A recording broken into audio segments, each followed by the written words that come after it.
il ministro Brunetta, che tra l'altro ha reagito, e mi dispiace di questo, in modo scomposto a quella che era un grido d'allarme che parte dai 563 sindaci veneti, in realtà non ha capito che io esultavo per quella iniziativa che per oggi riguarda solo il Sud, dicendo bene quel tipo di iniziativa, ma ci aspettiamo risposte anche qui al Nord.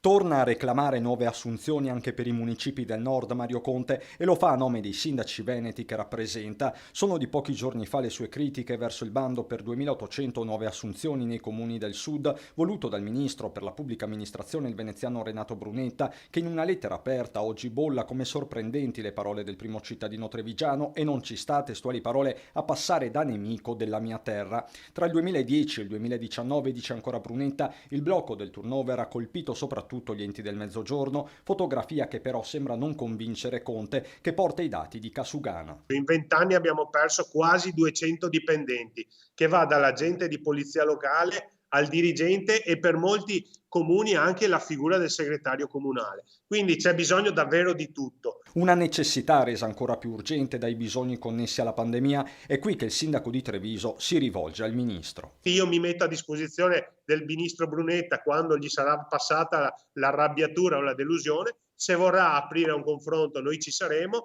ma mi accontento anche che continui questa proficua collaborazione con ANCI Nazionale, perché i risultati si vedranno sicuramente. Essere virtuosi non significa però accontentarsi di non ricevere mai un aiuto da parte dello Stato.